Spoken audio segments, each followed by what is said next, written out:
Sumainyo ang Panginoon. At sumaiyo rin. Ang mabuting balita ng Panginoon ayon kay San Mateo. Papuri sa iyo, Panginoon.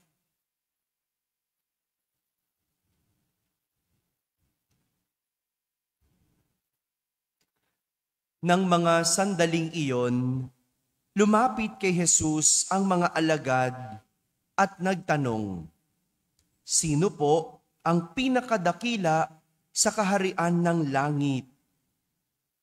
Tinawag ni Jesus ang isang bata, pinatayo sa harapan nila at sinabi, "Tandaan ninyo ito, kapag hindi kayo nagbago at tumulad sa mga bata, hindi kayo mabibilang sa mga pinaghaharian ng Diyos.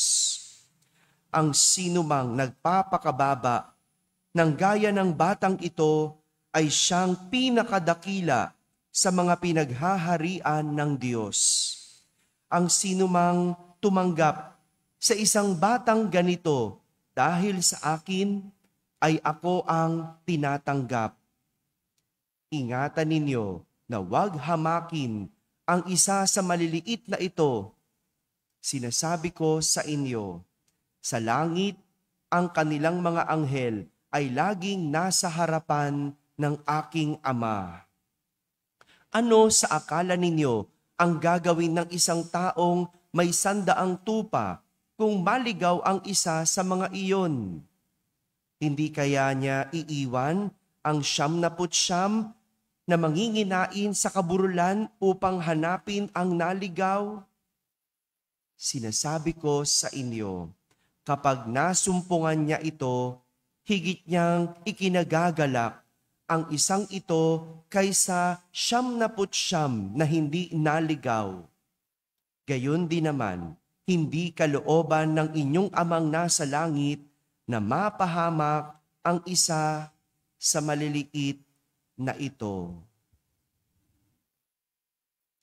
Mga kapatid, ang mabuting balita ng Panginoon. Pinupuri ka namin, Panginoong Jesucristo. Magsiupo ang lahat at makinig sa homilya. Isang magandang umaga po sa inyong lahat.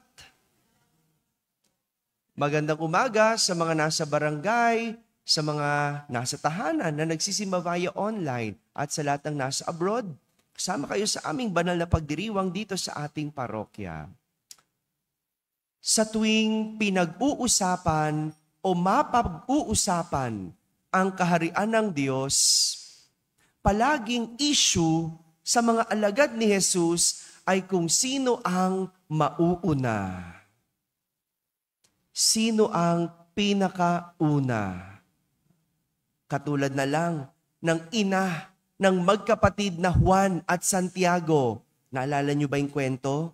Hindi ba? Hiniling nila o hiniling ng ina na maupo ang kanyang anak tabi ni Jesus. Katabi ni Jesus sa kaharian ng Diyos. Isa sa kaliwa at isa sa kanan. Tamo nga naman ng mga nanay, basta anak, una dapat. Ipagsisiksika ng anak. Pero malinaw kay Jesus, wala sa kanya ang desisyon kung sino ang mauupo. Ngayon naman, sa ating ebanghelyo, lahat na ng alagad ni Jesus ay nagtanong sa kanya kung sino ang una sa kaharian ng Diyos. Hindi naman nabago ang sagot ni Jesus. Wala pa din sa kanya ang desisyon, ang pagpapasya.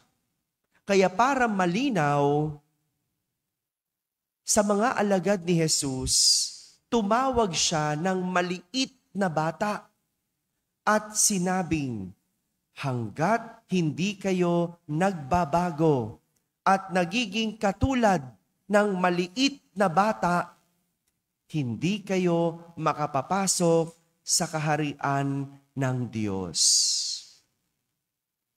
Malinaw. Wala kay Jesus ang desisyon kundi nasa taong gustong pumunta sa kaharian ng Diyos. Ang tanong, gusto nyo ba? Hello? Nakikipag-unahan ka, sige mauna ka ngayon. Ha? Gusto nyo ba? Yun ang munang tanong. Gusto mo ba? At kung paano? Magpakababa, gaya ng maliit na bata. Bihira sa atin ang may mapagpakumbabang disposisyon, lalo sa panahon ngayon. No? Bihira ang gustong magpaubaya. Bihira ang gustong magparaya. Bihira ang gustong humingi ng tawad, magpasensya, umamin ng kasalanan, tumanggap ng pagkakamali. Ay, bihira yan. No? Kadalasan, no? Hindi na nga umaamin, tinatanong mo pa lang, ay, nagrarason na. Ha? Palaban na. Pakiramdam kasi natin, tayo'y kawawa. Pakiramdam natin, pag nagpapaubaya, tayo'y api. Pakiramdam natin, kapag tayo ay nagpapasensya, tayo ay argabyado. Pag nagpapatawad, pakiramdam natin, tayo ay talo at dehado. Dahil ang bugso ng damdamin ay laging palaban. At kung paano makalalamang, paano makakahigit, paano mangunguna, dahil laging nakatingin sa sarili. Dahil ito ang nagpapahiwatig sa tao na siya ay panalo. Siya'y una at sigurado. Diba? Ganyan. Kapag nakalalamang ang tao, feeling niya na isahan niya. Feeling niya, panalo siya. Oh, ang laki ng benta ngayon, no? Pero nandaya, okay lang. Panalo ko ngayong araw na ito. No? Walang gustong magpalamang. No? Kaya kahit masama, gagawin makalamang. No? Kaya nga sa argumento, lahat gusto manalo. Kasi hodang makasakit sa trabaho, ayaw madehado. Di bali ng manloko. At kahit sa relasyon, kailangan lagi siya ang tama. Kahit na ang karelasyon ay nasisira o masira. Sa alitan, walang gusto magparaya. Lahat gagawin kahit masama. Wag lang mapahiya. Lahat ganyan. Sa kagustuhang manguna, sa kagustuhang maging mahalaga, nakakalimutan natin ang sarili natin at tuluyan tayong nawawala. Dahil imbes na mabuti ang magawa, lalong napapasama. Bakit? Gusto laging manguna. Gusto laging una. Alam niyo po, nung ako po ay nasa Quiapo pa, no? Takang-taka ako, no? Takang-taka ako. At lagi, itong ebanghelyong ito, ginagamit namin sa formation. No? Lalo na pag malapit na ang kapistahan. No? Bakit kanyo? No? Ang alam naman natin, ang kapag kapistahan ng Poong Jesus Nazareno, lahat nag-uunahan. Nag-uunahang ano? Makahawak.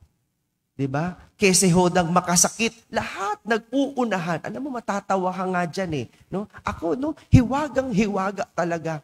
No? Nung unang dating ko, unahan lahat sa paghawak sa Nazareno. Pero alam nyo, ang hindi nakikita ng marami, no, pagpasok na ng Nazareno sa loob na ng simbahan, ayan, no, pagpasok na, ibababa yun. Ipapasok doon sa adoration. Pag naibaba ng Nazareno, wala nang nag-uunahang kumapit. Takang-taka ko. Alam nyo saan naman nag-uunahan? Nag-uunahang makapunta sa altar. Hindi ko maintindihan yun. Kaya nga, ang ganda ng imahe na nakita ko habang nagkakagulo ang traslasyon, ang imahe ng isang bata No, may nakita ko isang bata, no? Pasan-pasan niya yung isang bata. Hinayaan niyang tungtungan yung kanyang likod para masilip ng kanyang kaibigan yung pagdating ng Nazareno. Hindi kailangan humipo, hindi kailangan makahawak, makadamba, pero ang masilip lang. At ganyan yung imahe na gusto ni Jesus para sa atin. Ang magpakababa parang isang bata. Kahapon, pinagnilayan natin ang pagkakaroon ng magandang buhay at mabuting buhay. Parang ganyan lang din ang pinagdinilayan natin ngayon. Nasa atin ang pagpapasya. Gusto mo magandang buhay? Pwede. Gusto mong mabuting buhay? Pwede rin. Pero ang tinuturo ngayon sa atin ni Jesus, ang isang disposisyon ng isang bata na marunong magpakababa. Mga magulang, iyan ang disposisyon ng isang bata. Kaya kapag napansin mo ang iyong anak na parang hindi na bata at nagpapakababa, di ba? Ano nasasabi nyo? Parang matanda na. Hindi ba? Oh, ang dami dito, no? Ewan ko kung bakit nagiging gano'n ang bata. Pero hindi gano'n ang natural sa bata. Kaya, mga magulang, nasa kamay ninyo ang paghuhubog ng mga bata. No? Panatilihin ang kamuwangan. Panatilihin ang kadalisayan ng mga bata at ituro ang daang pagpapakababa. Tama nga si Jesus. Lahat kailangan tumulad sa isang bata. Marunong magparaya, magpaubaya, at magpakumbaba. Dahil sila sa kaharian ng Diyos ang laging inuuna. Amen. Amen.